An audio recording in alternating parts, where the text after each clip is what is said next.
This is Wall Street Week. I'm David Weston, bringing you stories of capitalism. This week, an industrial boom south of the border.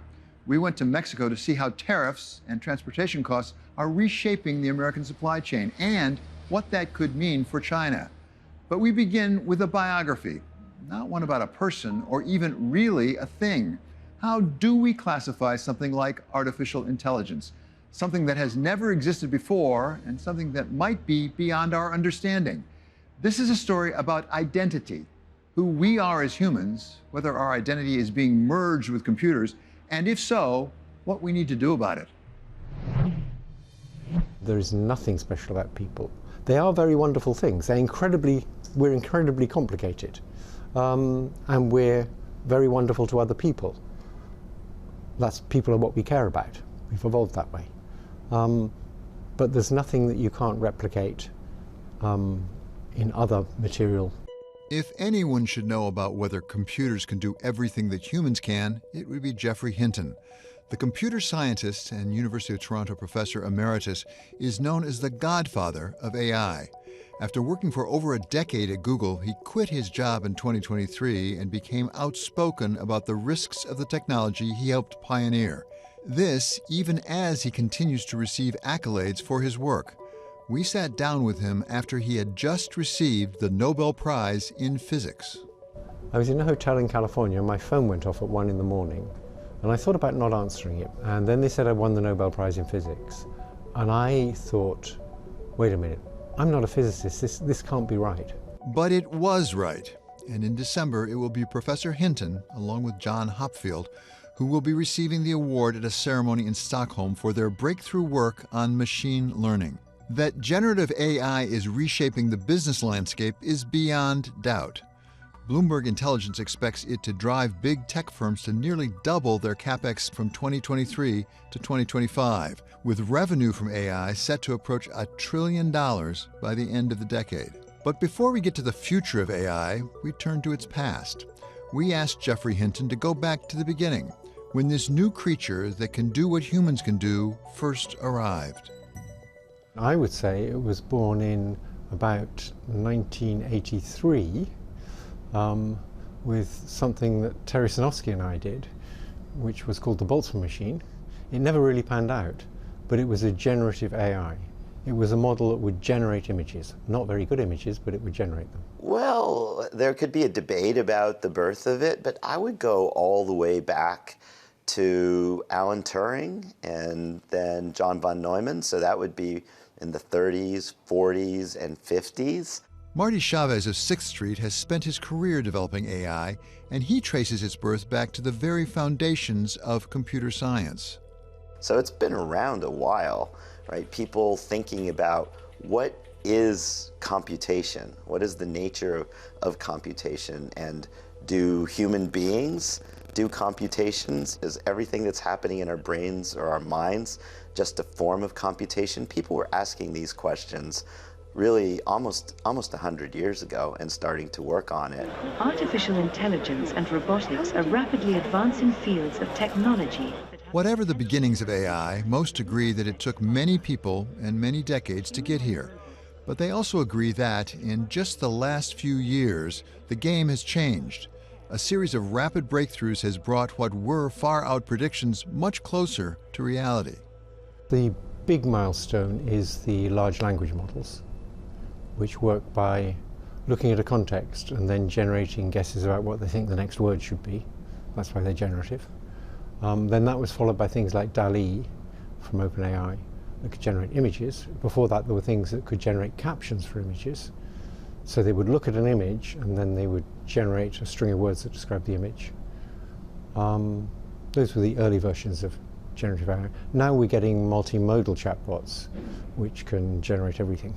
They can generate images and language. The huge milestone that I think of is one that we hit 2016, 2017.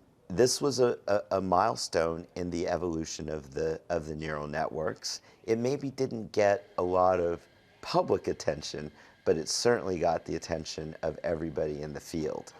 And this milestone came about because of the work of many of the researchers I mentioned a few of them for over decades. But another contributor to the milestone was the internet and the sudden availability of vast amounts of labeled data.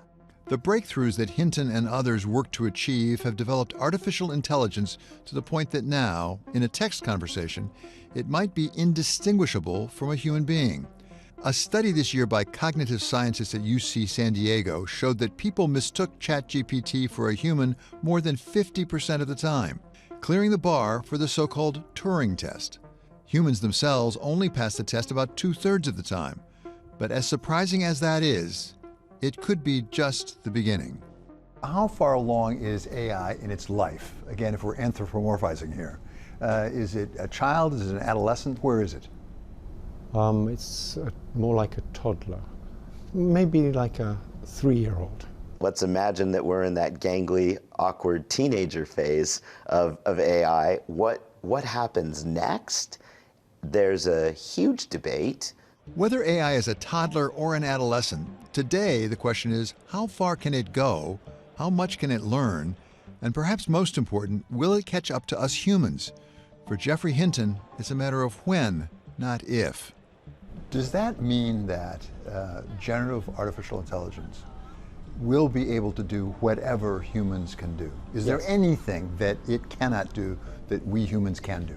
Yes. Most people have the belief there's something very special about people, which is consciousness or sentience or subjective experience. And we have this inner theatre. That's probably all nonsense.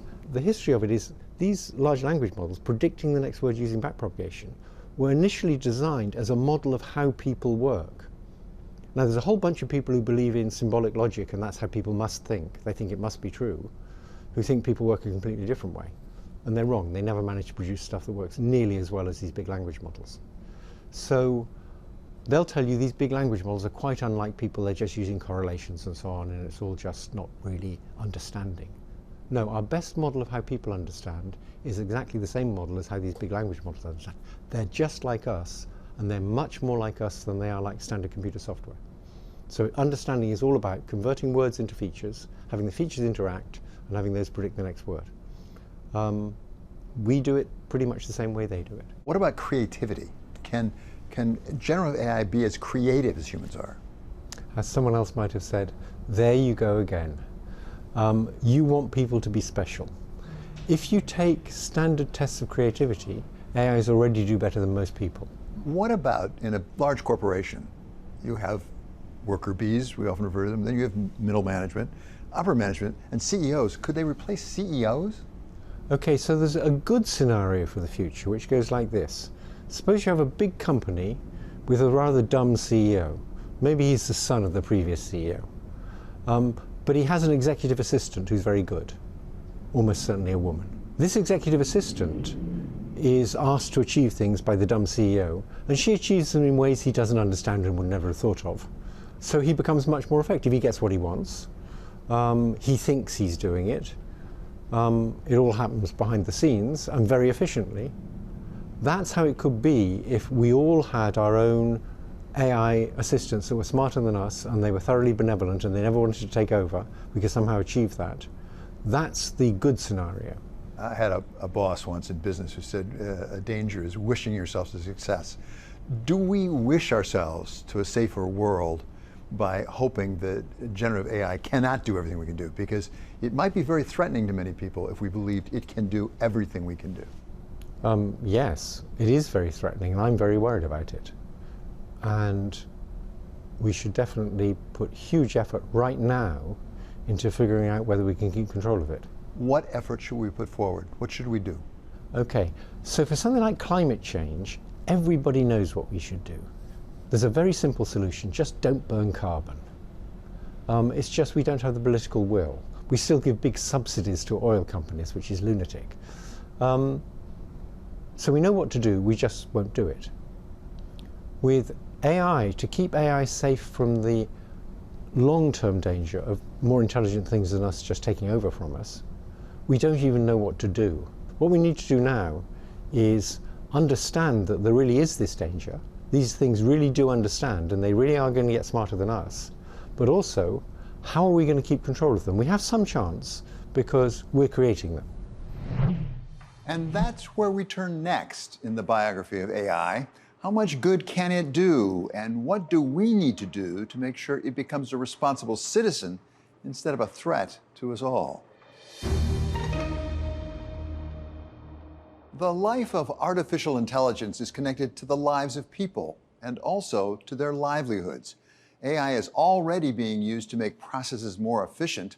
What could this mean for productivity and therefore economic growth? And who will benefit from it? We pose those questions to Geoffrey Hinton. It will be a wonderful thing for productivity, that's true. Whether it be a wonderful thing for society is something else altogether. In a decent society, if you increase productivity a lot, everybody's better off. But here what's going to happen, if you increase productivity a lot, the rich and the big companies are going to get much richer, and ordinary people are probably going to be worse off because they'll lose their jobs. AI's ability to reshape productivity could also give new life to developed economies whose productivity has stalled. U.S. productivity growth has been significantly lower in the 21st century than it was between 1930 and 2000. But for all the talk of the sweeping effects of AI, economic change has been slow to materialize so far. Goldman Sachs reports that only 5% of companies claim to use generative AI in regular production, with tech and information businesses leading the way. When wider adoption does come, Hinton anticipates it will have very different impacts on different parts of the workforce. Many people say, it'll create more jobs. For this particular thing, I'm not convinced of that. What we're doing, in the Industrial Revolution, we made human strength irrelevant. Now we're making human intelligence irrelevant. And that's very scary. So there's some areas where demand is very elastic. An example would be healthcare. If I could get 10 hours a week talking to my doctor, I'm over 70, I'd be very happy. So if you take someone and make them much more efficient by having them work with a very intelligent AI, they're not going to become unemployed. It's not that you're now only going to need a few of them. You're just going to get much more healthcare. Great. So in elastic areas, it's great. There's some areas that are less elastic, like I have a niece who answers letters of complaint to a health service. She used to take 25 minutes to answer a letter. Now she can just scan the letter into ChatGPT. It'll give an answer. She'll look at it, check it's okay. That's 5 minutes now. I suspect they'll need less people like that. It may be everybody can complain a lot more, but I suspect they'll need less people like that. So some jobs are elastic, others aren't. The non-elastic ones, I think people will lose their jobs. And what's going to happen is the extra wealth created by the increase in productivity is not going to go to them. Hinton's prize in physics wasn't the only Nobel awarded this year for artificial intelligence. Two Google DeepMind scientists and a professor at the University of Washington received Nobels in chemistry for using AI to predict the structure of millions of proteins and even to invent a whole new protein. Marty Chavez of Sixth Street says that tool, called AlphaFold, shows the power of machine learning. As important a breakthrough as this AlphaFold work is, if you think about the problems in biology are so much more complicated, right? Proteins are the basic building block of life, but then those proteins organize themselves into organelles of a cell, and then cells, which organize themselves into tissues, which organize themselves into organs, which go to organ systems, human beings, populations of human beings. Beyond biology and health sciences, generative AI could also have profound effects on the climate. For one thing, it will require a lot more electricity to drive it. Wells Fargo projects a 550% surge in AI power demand by 2026. Ireland is a poster child for the extent of that demand today. Its growing number of data centers used up 21% of the country's electricity in 2023. The good news is it's not new in our history. We've been through many periods as a country where we have had significant energy demand. But what this is going to mean is AI is now adding to this. As we electrify transportation, as we electrify our buildings, we now have this big near-term demand for energy to power these data centers. Brian Deese served as the director of the National Economic Council under President Biden and is now focused on studying the effects of AI on energy at MIT. So in the near term, it creates this tension of how do we bring that additional electricity online? And are we bringing cleaner sources online or dirtier sources online, which obviously affects emissions? But the longer term, the bigger picture way these interact is AI is a technology which will then get deployed in lots of aspects of our economy, including our energy system. And so there are also opportunities where these two technological developments coming at the same time could actually be 1 + 1 = 3, help us find more efficient ways to innovate in the energy space. For all the good that generative AI could potentially do for the human race, it also poses some real dangers, perhaps none so apparent as its application to armed warfare. Anya Manuel's Aspen Strategy Group published a report on this very subject. AI, by its nature, is dual use because it is a multi-purpose technology. It's like electricity or the steam engine. It's going to power everything from the most amazing, positive use cases to the really dangerous ones. Anya, for all of my lifetime, the biggest geopolitical risk, terror even, has been the threat of thermonuclear destruction. Yes. Recently was a meeting over in South Korea with an attempt to have everybody agree that if there were to be nuclear weapons used, a human had to be in that chain of command. And the countries there agreed to it except for one, China. What do we make of that? We are really on day one of this technology and how it can be used vis-a-vis national security. There have been a number of attempts in the last couple of years, a lot of them thankfully led by the United States, to think carefully about AI and nuclear weapons use, 1. 2, how much you would allow lethal autonomous weapons, and this means really, if you have a Predator drone, there's still a human directing it and deciding who to target and who to shoot at. In the Ukraine war, you're getting very close now to drone-on-drone dogfights, drones doing their own targeting and shooting, and very soon you have a situation that's very dangerous where if the AI weapon is always going to be faster, the incentive for everyone is to use lethal autonomous weapons because they'll always win. And then you'll have huge escalation. Super dangerous. Lots of different people are trying to get at this in different ways. The Korea conference was one of them. I'm not surprised that China hasn't signed on. I would just give you one example. You use nuclear weapons. When the US came first in the nuclear race, we proposed some limited limits on nuclear weapons, I think as early as 1946. Then no real arms control treaties were negotiated until after you had the Cuban Missile Crisis and we got to the brink, and then we had some pretty good ones. But what was going on all the time in the background and what is going on now, and it's super important and bears emphasizing, is quietly behind the scenes, there are some Chinese scientists and American and Western scientists talking about these issues.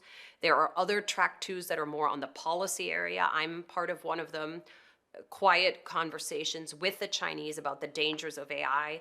And the Chinese interlocutors I've talked to are equally worried about very similar things than the ones you and I are talking about here. And for a long time, people have realized there's going to be an arms race. Who can get the best lethal autonomous weapons fastest? All of the defense departments of the people who sell arms, like the US, China, Britain, Israel, Russia, all those defense departments are busy working on autonomous lethal weapons. They're not going to stop. If one of them stopped, the others wouldn't. What we need for that is not to stop working on it, but to have a Geneva Convention. Now, you don't get Geneva Conventions, things like the Geneva Conventions for chemical weapons, until after something very nasty has happened. So I think realistically, very nasty things are going to happen with lethal autonomous weapons, and then maybe we'll be able to get conventions. So for chemical weapons, the conventions have basically worked. Putin isn't using them in the Ukraine, and they haven't been used much. Basically, the conventions worked. I'm hoping they would work for lethal autonomous weapons, although I'm less confident. But nothing's going to happen until after some very nasty things have happened. Whether AI works for good or for ill, a fundamental question is whether humans can maintain control or at least influence over it. Professor Hinton says we shouldn't assume that we can, at least for long. As soon as we make agents, which people are busy doing now, things that can act in the world, to make an effective agent, you have to give it the ability to create sub-goals. So if you want to get to Europe, you have a sub-goal of getting to an airport. And you don't have to sort of think about Europe while you're solving that sub-goal. That's why sub-goals are helpful.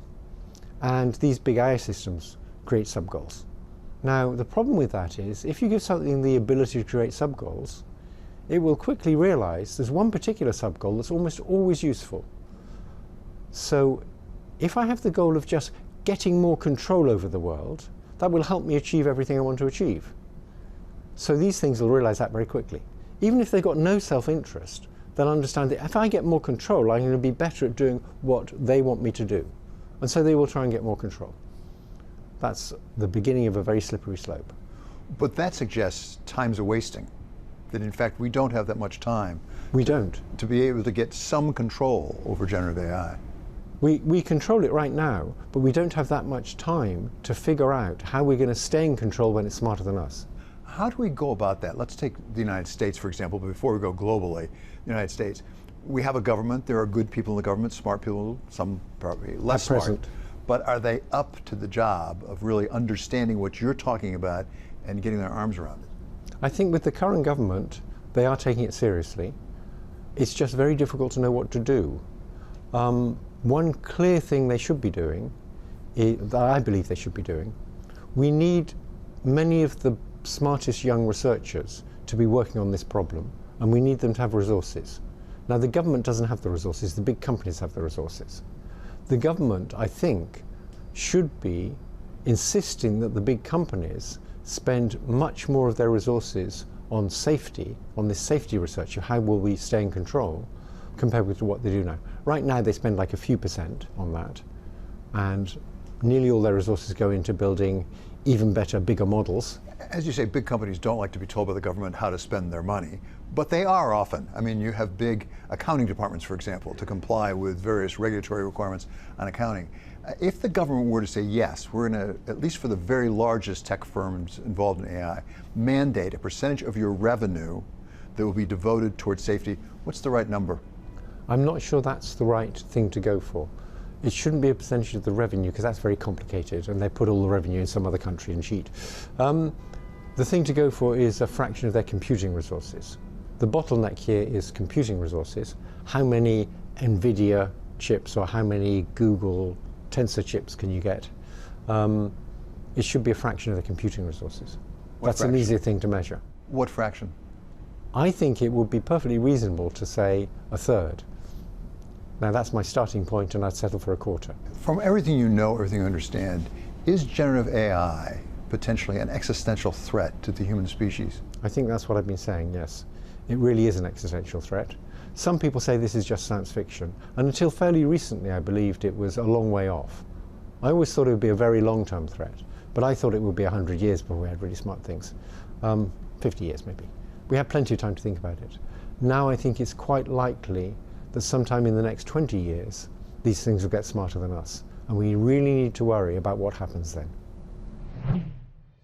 Coming up, a race for resources south of the border. We go to Mexico to see how global trade is evolving in real time. That's next on Wall Street Week.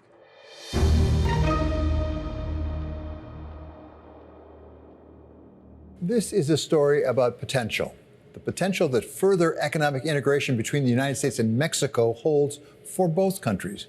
A potential for good, but also a potential for unintended consequences. The plastic comes from piping. Baldwin Britton is a manufacturer based in Monterrey, trying to seize what some are calling the Mexican moment. And everything comes as pellets, and it gets melted in this machine. As CEO of Plasti Exports, he runs several factories in northern Mexico making plastic components and finished consumer products. In his newest plant, kitchen containers. So this is for consumer products that we're selling to the United States that basically came from nearshoring projects. So these products were previously made in China, and they're relocating into Mexico. What was once offshoring to China and other exporters an ocean away is beginning to give way to nearshoring from Mexico. The share of U.S. imports coming from China, which hit 21% in 2018, is on the decline, down to under 14% last year. The share coming from Mexico, over 13% in 2018, is on the rise, topping 15% last year. This closer integration between Mexico and the United States was jump-started by the North American Free Trade Agreement, or NAFTA, back in 1994, covering Canada as well as the U.S. and Mexico. At that time, a young American named David Eaton was an advisor on the treaty. The promise of the agreement and the opportunities it created took him to Monterrey, and he has never left. Now he's the Mexico Director for Business Development of the recently merged Canadian Pacific Kansas City Rail, forming what he calls the nearshoring backbone. His goal is to fuse together a North American rail system reaching from Upper Canada through the United States all the way to southern Mexico. How fast is that need growing for cargo? We're investing and getting ready in the planning process right now, because if you look at lots of the announcements out there, BMW, Volvo, Mattel, Lego, ArcelorMittal, Ternium, the pipeline is really long. Britain is willing to bet you'll find something he makes in your home. As a longtime supplier of parts to U.S. and European home appliance companies, his new customers are just as likely to be Chinese multinationals you've never heard of. 30 years ago, we saw a lot of shift of business from Mexico to China. And the last 4 years, we have seen the shift come back to Mexico. Are Chinese companies coming in to compete with you?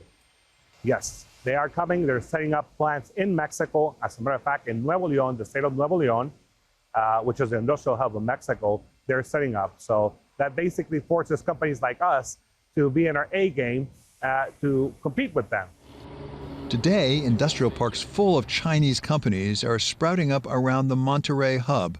There's a city in China called Shenzhen. 35 years ago, it was a village with 30,000 people. Today, they have over 20 million. It's a manufacturing hub. We see that happening to Mexico. There is a philosophy among these companies coming from China to go abroad, go to these other countries, learn how to do this, integrate. And they're on the move. For decades, Alan Russell, CEO of Tecma, has been in the business of helping companies to open and operate factories in Mexico, overcoming some of the friction and red tape. Our technology is Mexico, and we help companies skip the pain and the time that it takes to learn that on their own. Over your 38 years, has there been some harmonization of some of those differences in regulations and rules, tax laws, things like that? They've gotten more strict, more rules and regulations. It's more complex today than it ever has been. So we put an umbrella over our client, bring them into the country of Mexico. Annie Cheng is the plant manager at Lioch, one of the companies using Tecma for its new operations in Saltillo, an hour and a half outside of Monterrey. Lioch makes batteries for data centers, cars, and golf carts. It was established in China 25 years ago and still manufactures there. But in 2011, Lioch relocated its headquarters to Singapore. And just last year, it opened a new factory in Mexico with plans to open 2 more. For the export process, we started exported the first containers to the United States last week. Russell has seen an uptick in his business as companies begin to shift their supply chains from China to Mexico. At first, because of the cost of fuel and the delays in transportation. And then when the nearshoring process was turbocharged by the pandemic and tariffs as companies sought alternatives to China. So there started to be a movement where the boardrooms across the United States were saying, we should consider diversifying from China. We have all of our eggs there. Costs are going up. A lot of these public companies actually carry on their books a China risk factor until they can adjust and minimize that risk by diversifying into Vietnam, into Laos, into India, into Mexico. We visited a Mattel plant in Monterrey, a facility that was close to closing at one point when production moved to China. But since the pandemic, Mattel has taken a U-turn, moving production closer to home. The Monterrey plant is now its largest in the world, the place where they make, among other things, the Barbie dream house. They're all destined for Christmas trees. You know? The raw material for the Barbie dream house comes from the United States by rail, straight to the factory doorstep. Of course, toys are made of resin, and we've got resin cars that are coming. Is that what those cars are full of? Yeah, 90 tons of resin produced from the U.S. Gulf Coast primarily. Although some have been quick to declare Mexico the victor of the U.S. trade war with China, Eaton says the United States also benefits from deeper integration with its neighbor. He points to the auto sector under the United States-Mexico-Canada Agreement, the USMCA, as a future blueprint for trade that will help U.S., Canada, and Mexico thrive together. You really can't talk about a U.S.-made car or a Canadian-made car or a Mexican car. These autos are really North American. You know, the cars and the parts and components cross the three borders thousands of times, literally, before you produce a car. Auto sector is really big here in northern Mexico. Give us a sense of where that is and where that's going. The USMCA says that 70 or 75% of the value or content of a car must meet with North American content requirements to get duty-free treatment under the USMCA. And that's creating incentives for a lot of companies to change their sourcing. For example, the steel company Ternium is now investing billions of dollars here in northern Mexico to process their own slab on site. They're going towards the production of an auto coil that meets the USMCA standards. And so instead of purchasing raw slab from Brazil, they're going to start processing that slab here on site, consuming iron ore and other products from the United States. We're stronger together, frankly. When we manufacture in Mexico, it creates more synergies and more jobs in the U.S. The nearshoring money coming into Mexico isn't just about ways of transporting raw materials and finished goods. It also requires real estate investment, which we saw in dozens of large industrial parks through the area. But if you look at this area, this industrial park right now, if you came here 20 years ago, what would you see? Well, nothing. Nothing. Alberto Curtin spent a decade accumulating industrial real estate, some 42 million square feet of it. 6 bidders competed to buy the company he led, Fibra Terrafina, a competition ultimately won by Prologis when it paid $2.8 billion to top Blackstone's bid, doubling the size of its portfolio in Mexico. Tell us about that bidding war. Terrafina was a public company, so there were some unsolicited offers or takeover offers, from one company and then another one and another one. And I allowed my investors to make the decision which way they wanted to go. Is commercial real estate for manufacturing in northern Mexico still a good investment? If you were starting out today, would you invest in it? Absolutely. Despite his continued enthusiasm for the business, Curtin acknowledges some limits, particularly when it comes to a reliable source of energy to power the plants. Addressing the infrastructure needs with respect to electricity you talk about requires a fair amount of capital investment. Yes. Is there enough public investment to be able to take care of that, or do you need private capital to come in? Absolutely, we need private capital to come in. The administration acknowledges that. The last administration almost have no investment whatsoever in generation or in high-tension lines. That has been hindered the ability to continue to provide environment for new companies to come to Mexico. Part of Mexico's challenges are self-made. It's its own barriers that it's putting in front. So it's things like not having access to affordable, consistent, clean energy. Shannon O'Neill is Senior Vice President of the Council on Foreign Relations. She sees the window of opportunity others do, but also some troublesome risks for investors. As you talk to investors in Mexico, how concerned are they about some of the issues you identified, like judicial reform, for example? These really are front and center in investors' minds. So the justice reform will mean that judges are now elected, and so businesses worry that those judges could be bought or influenced by the government in particular cases. What about security in particular? Because it wasn't that long ago that it felt like some of the individual Mexican states were almost in a state of civil war with the cartels. Security has worsened under this last government. Homicide rates have remained at near record highs, but things like extortion, embezzlement, and other kidnappings have grown. One of the things an investor tends not to like is uncertainty. And it's building an uncertainty that happened under the last administration. It's continuing and even deepening. And we've seen it in the investment numbers. You know, what Mexicans were hoping 2024 would be a record highs in terms of investment, and most of it has been frozen, both international investment, foreign investment, but also domestic investment. So this is a time of uncertainty in Mexico, even as companies are looking for alternatives to Asia. And if that weren't enough, the USMCA itself, that successor agreement to NAFTA underpinning the nearshoring system, will be up for review in 2026, with new governments in both the United States and Mexico. I do think these are going to be pretty difficult negotiations. The really looming issue for the review of the USMCA is China. And where does China fit into supply chains in North America? And where does China fit into production more broadly in North America? And that's where we turn next, to the future of nearshoring as seen through the eyes of the governments, and in particular, those of Marcelo Ebrard, Mexico's newly minted Minister of the Economy.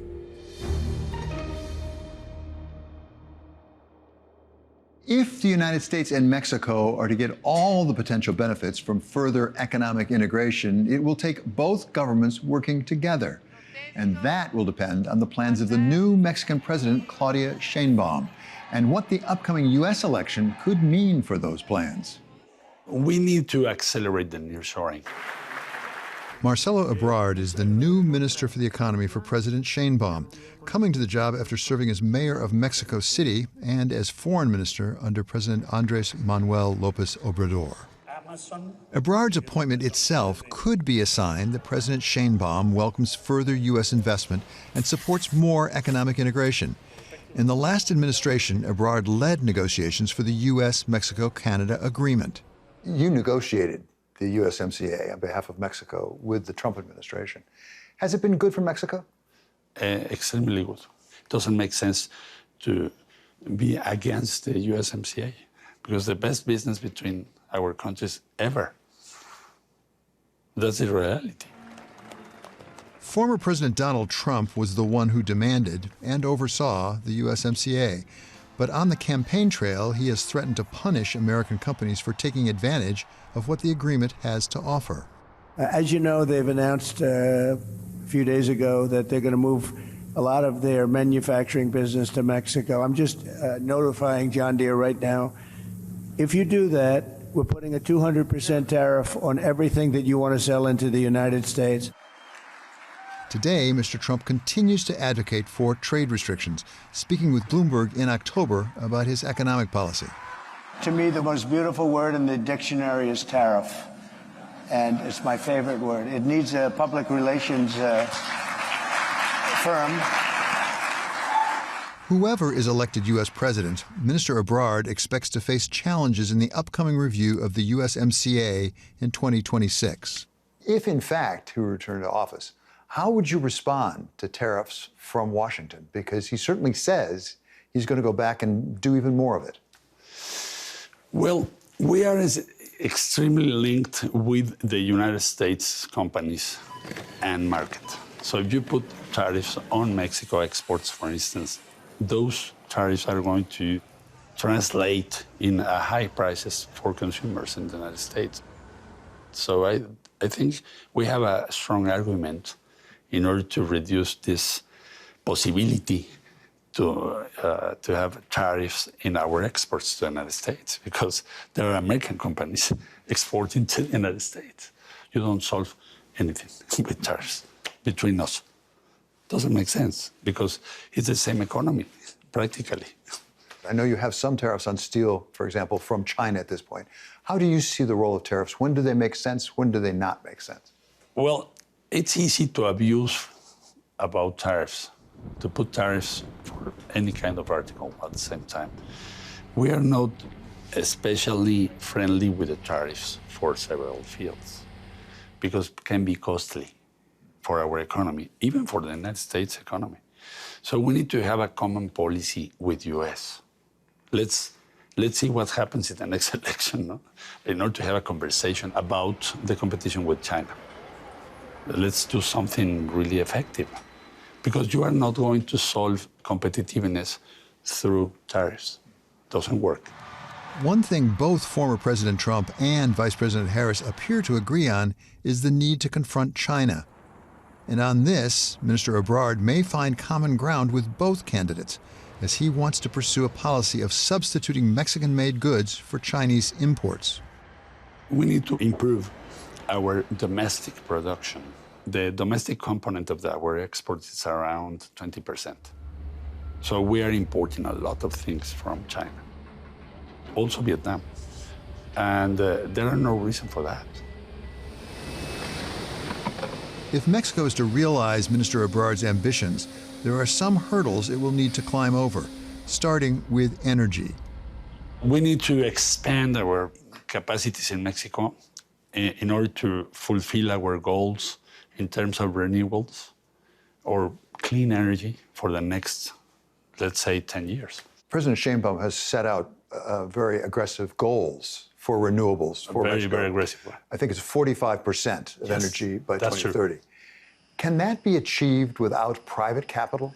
No, the idea is to invite private capital and to share the responsibility. There's the power generation aspect. There's also distribution. There are some questions about the ability to distribute the power.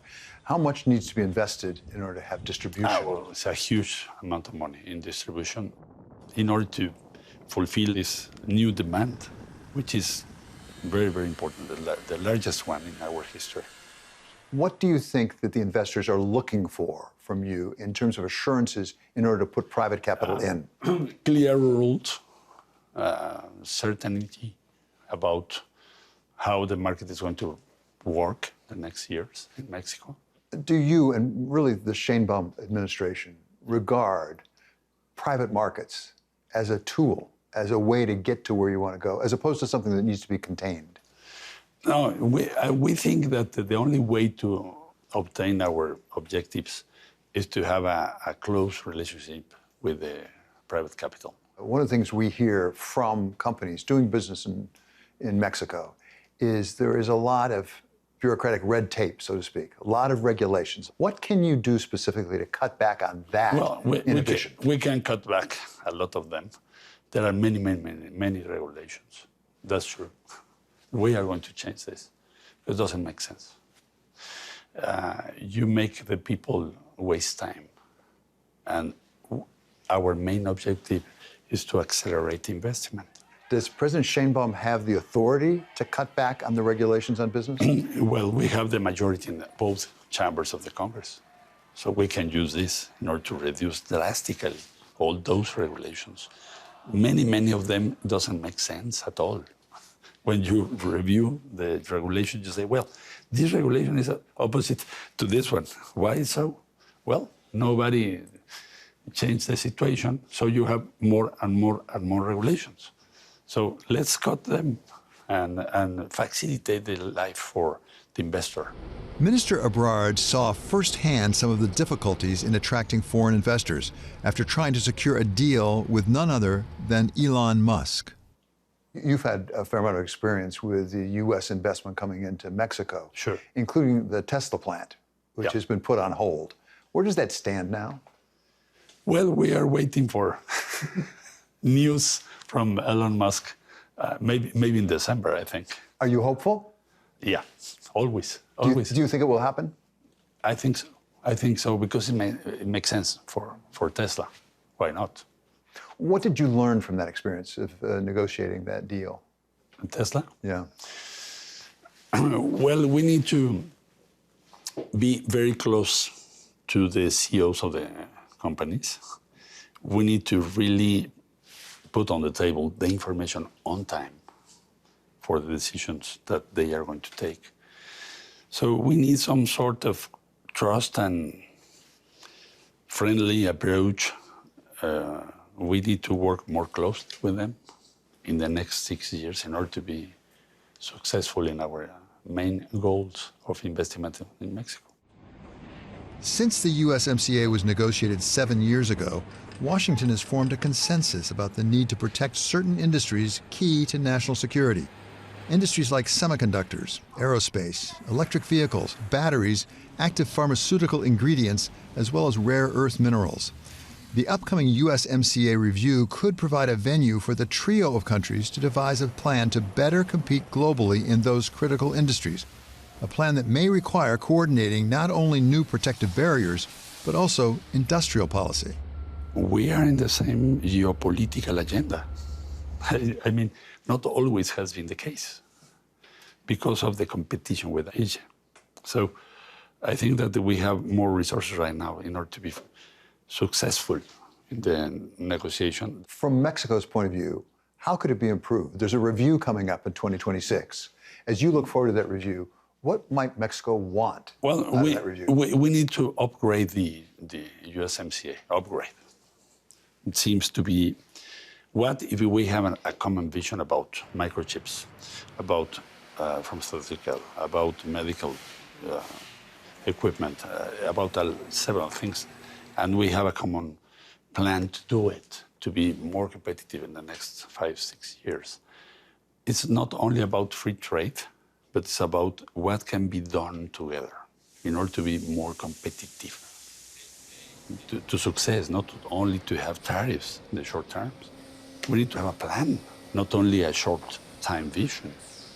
Let's have a common agenda about the next 10 years. Energy, car industry, technology, why not? But in the end, Minister Ebrard recognizes that the real potential of the Mexican economy and its further integration with the United States will depend on its ability to attract private capital. And he can see a world where that integration transforms the world of Mexican exports.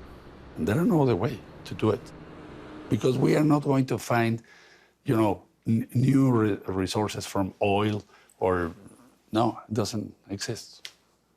Everything is going to depend on our capacities to produce better and more. How far can you go?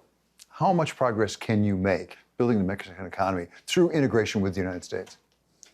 I think that if we have a common vision with, let's say, the private capital in the United States, this can be something near 25% of the imports from North America. So you can imagine the impact of this in Mexico. You can change the country in 10 years. Why not?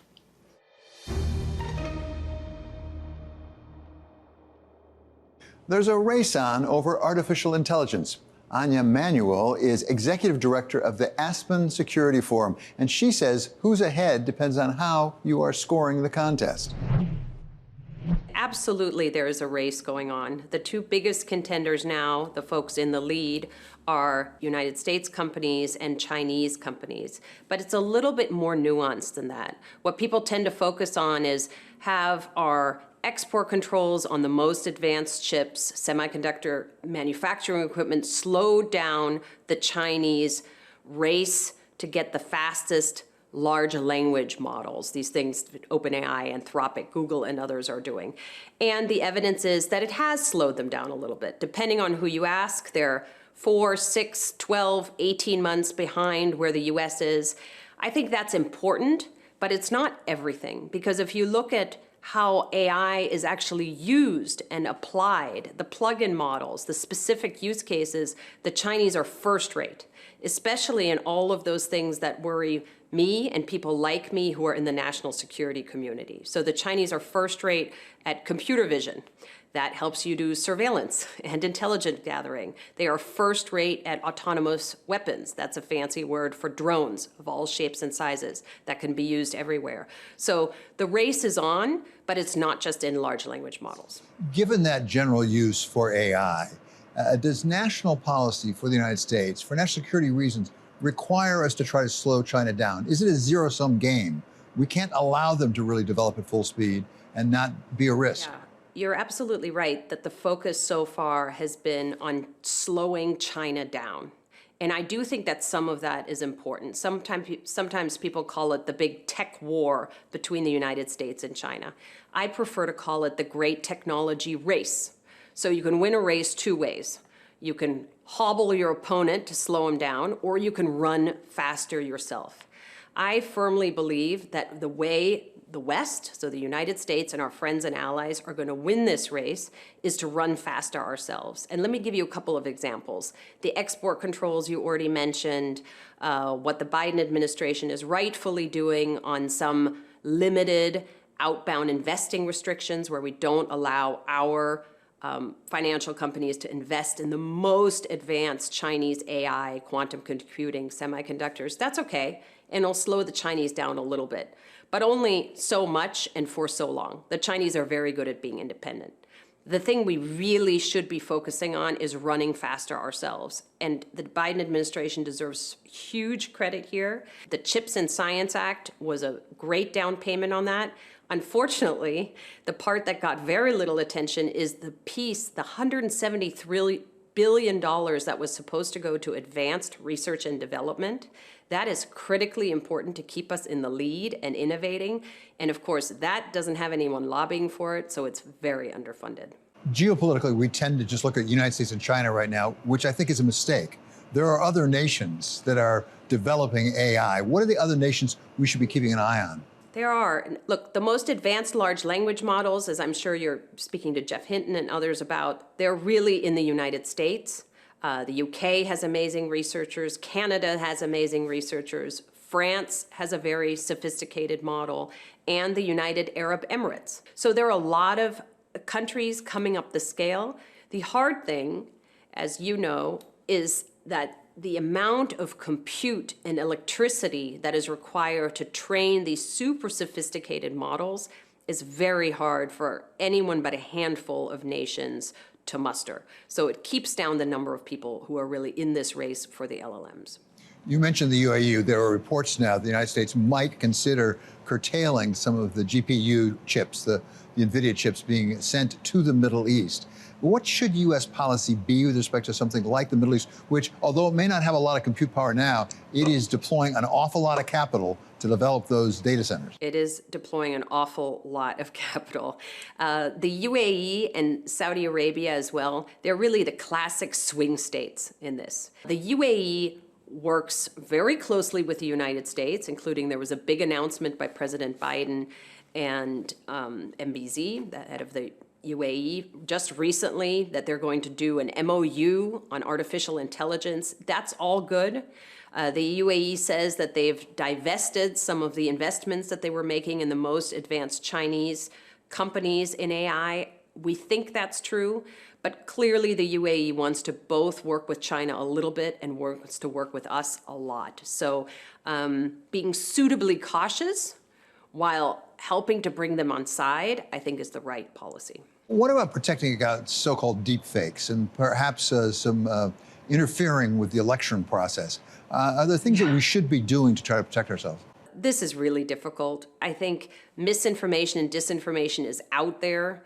It exists now, and AI will only supercharge it. So some of the deep fake legislation that is out there, I think, could be useful. But there's so much to worry about in AI. Deep fakes is one aspect of it, but the aspects I listed for you before, the ones where AI can be used to cause harms in the actual physical world, to me and the community I work with for the Aspen Strategy Group and others, is really the most important. Anya, you have written in the Financial Times about the need for a testing process for AI for safety purposes. What would that testing look like? It can take a number of forms. I would say it needs to have three important criteria. One, it must be mandatory. It has to be every model, every large, only the very, very largest, most sophisticated model. And it should probably happen before those models are deployed in the human populace. And it needs to be done in a way that is narrowly focused on the harms that you and I have been talking about, David, on physical harms. So I know that's very difficult. That may not be a popular thing to say. There are other harms that AI can cause, bias, deep fakes, the things that we've been talking about. Those are important too. But I worry that if you boil the ocean and try to test for everything, you won't get at those things that we talked about earlier, David, how AI intersects to create biological weapons, chemical weapons, what it does in cyber, how it can jailbreak, what it can do to be autonomous, replicate itself in potentially dangerous ways. Those are the narrow things that could really harm humanity that I think need to be tested for before those products can be let out and do all the great good that they're also going to do in the world. Does the government, the United States or other governments, have the capacity to do that testing, particularly computing capacity? Or would it need to mandate that the big tech companies have their computing capacity dedicated to this? Governments may not have the capacity. Look, the first attempt at this has been the UK AI Safety Institute. They stood that up in less than a year. I've met a lot of those researchers. They're very impressive. They say that they're doing pretty advanced testing in weeks, not months or years. So that seems to be going okay. It's on a voluntary basis. Ultimately, yeah, it would probably be better for the companies to have to do their own testing under supervision so it can be really, really rigorous. So for me, just how the testing is done isn't so important. It's what is being tested for and how rigorous it is and how independent it ultimately is. So Anya, tell us what the Aspen Strategy Group is doing in this area. Yeah, so the Aspen Strategy Group, of which I'm the executive director, is a group of senior Republicans and Democrats that comes together to think through big, thorny problems of our national security and hopefully leave partisanship at the border. We just did a 4-day conference on this intersection we're talking about, AI and national security. And there's a super fascinating report that we have just put out that has some of the leading thinkers on military strategy, on AI, and on the commercial sector, thinking about some of these thorny issues, David, that you and I have been discussing. That does it for us on Wall Street Week. I'm David Weston. We'll see you again next week for more stories of capitalism.